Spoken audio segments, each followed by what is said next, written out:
Chapter 23. Monster.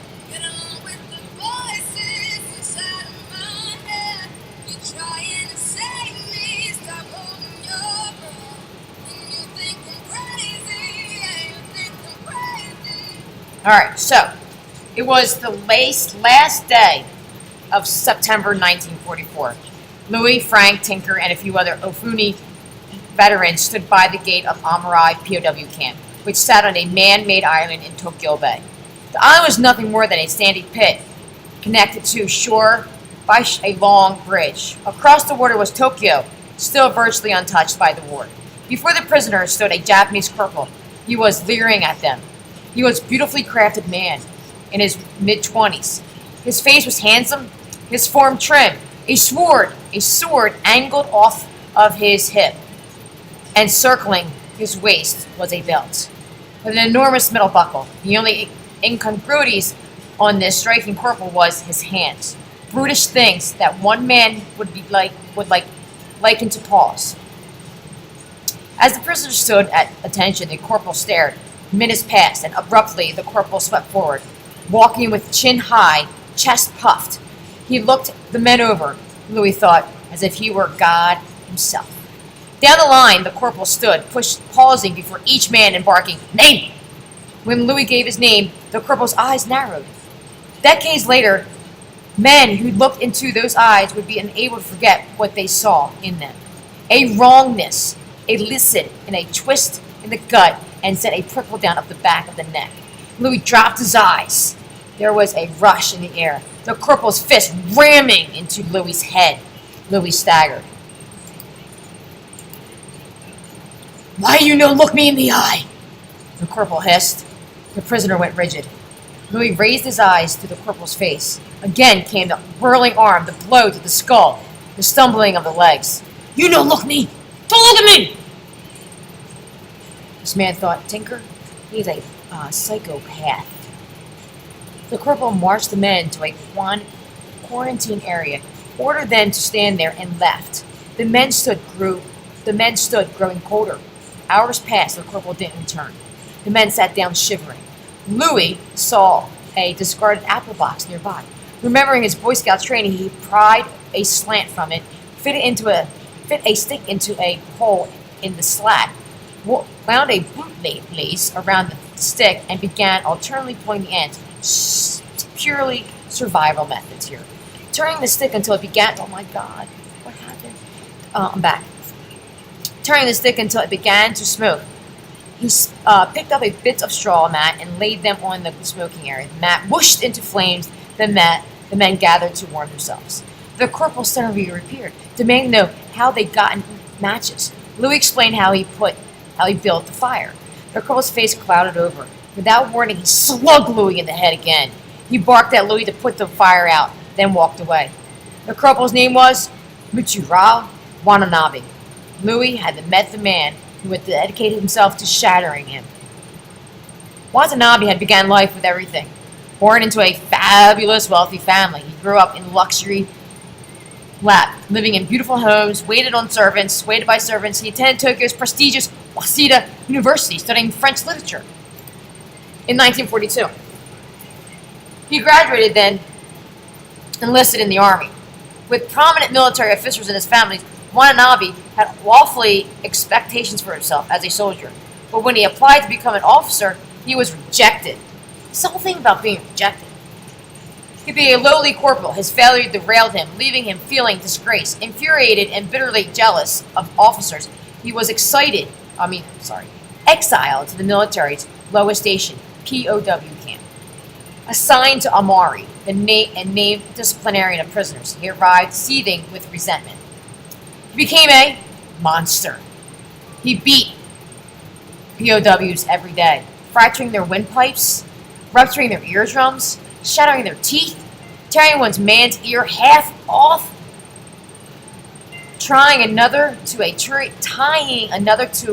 tree for days.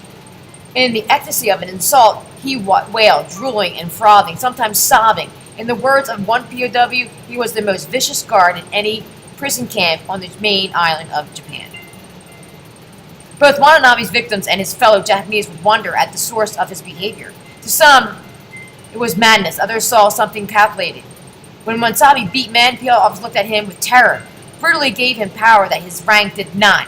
He suddenly saw, after he hit a few men, that he was feared and respected for that, said British POW Tom Wade.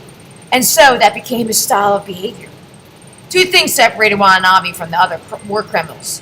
One was his love of emotional torture. He forced men to stand for hours bowing at pumpkins. He ordered a chaplain to stand all night saluting a flagpole, shouting the Japanese word for salute, "Kai!" leaving the man weeping out of his mind. He destroyed POW's family photographs and burned unopened letters from home in front of them. He ordered men to violate camp policies and attack them for breaking the rules. He was said one POW, absolutely the most sadistic man I've ever met. Crazy! The other attributed unique to Watanabe was his inconsistency. He spun from serenity to rage, almost like bipolar, in an instant. One POW recalled seeing him gently praise a POW, fly into a fury and beat him unconsciously, then quickly or quietly eat his lunch. After beatings, he sometimes apologized in tears. His regret usually lasted only moments. When Watanabe wasn't thrashing POWs, he was forcing them to be his buddies, inviting them to his room for a tea party. Weirdo. He expected men to respond as if they adored him. Maybe he held these gatherings because they left POWs feeling more stressed than if he were consistently hostile. Or maybe he was just lonely. Among the Japanese, Watanabe was despised for his haughtiness and boasts about his wealth and education. He had no friends. One POW compared the tea parties to sitting on the edge of a volcano. Any misstep, any misunderstood word might set off Watanabe off, leaving him smashing china, flipping tables, and pounding his guests. That sounds like a great party. Even when the gatherings were peaceful, Watanabe seemed to feel humiliated by having had to force friendship from POWs. The next day, he'd often attack the previous night's buddies. He favored a particular type of victim. Enlisted men usually received only the occasional slap face, but thanks to Watanabe's intense jealousy of officers, high-ranking POWs were in for unrelenting cruelty. A few officers were especially provocative. Some had an elevated status, such as physicians, chaplains, and those who'd been prominent in civilian life. Others he resented because they wouldn't crawl before him. These he hunted with inexhaustible hatred. For the moment, Watanabe locked eyes with Louis, an officer, a famous Olympian, and an inherently defiant man. No one obsessed him more. He was after Louis. It was his desire to go after Louis. Now, the bird's going to get transferred out of Amari camp, even though he beats up Louis on a daily occurrence. And, Louis he's sad, he's happy, he's still in a POW camp, but the one thing he wanted was to be away from the bird, which he got, for a little bit. Chapter 28, 220 punches.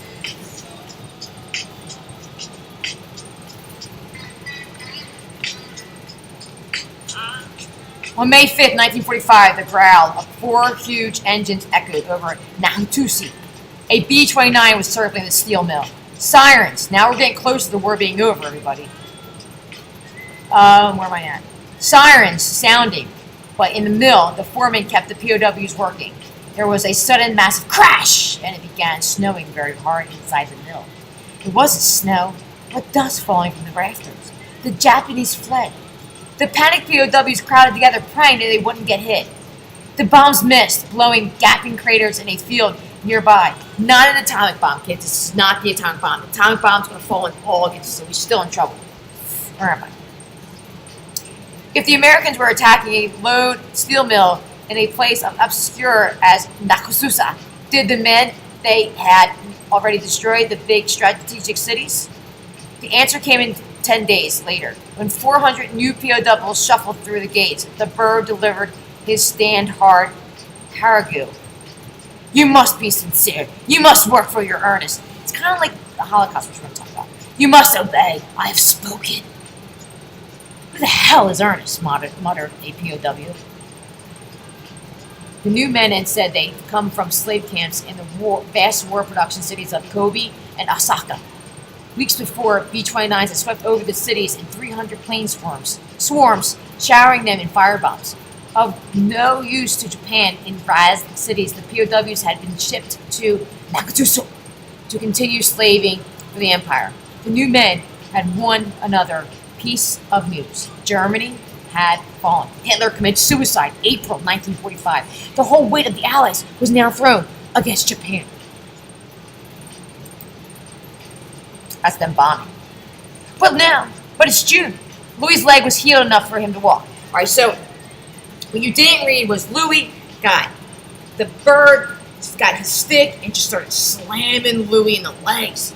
Slamming him. So he definitely hurt his leg, and specifically his ankle. He knocked his ankle, which is his running.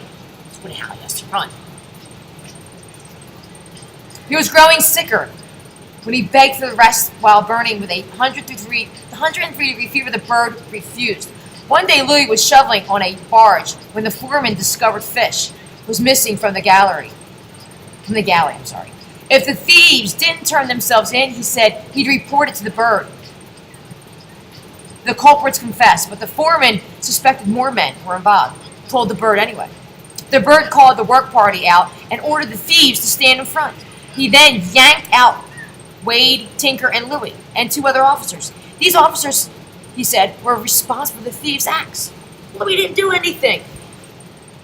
These officers, I did that already. He punished each enlisted man, would punch each officer and thief in the face with maximum force. The Jews men were horrified. The chosen men were horrified. There were some 100 enlisted men. Any POW who refused to punch the chosen men, the bird said, would be also beaten. The enlisted men had no choice. So these men are going to stand in the line, you're going to get punched, and you're going to punch Louis in the face. 100 men punching Louis in the face, one by one. Bam, bam, bam. At first, some hit softly, but they were immediately clubbed by the guards. Then set upon by the bird, screeching at them and forcing them to hit their victims more and more. Louis began whispering to each man to just hit him, and hit hard. Poor Louis. For the first few punches, Louis stayed upright, but soon his legs waved, and he collapsed. He pulled himself up, but fell again. The next punch and the next. Eventually, he blacked out. When he woke, the bird forced the men to resume punching him, barking, "Next! Next! Next!" My sound effects. In Louis' whirling mind, the voice began to sound like the tramping of feet. The sun sank for 2 hours. The beating went on. 2 hours getting punched in the face consistently. The victims had to be carried to the barracks. Louis' face was so swollen that for several days he couldn't bear open his mouth.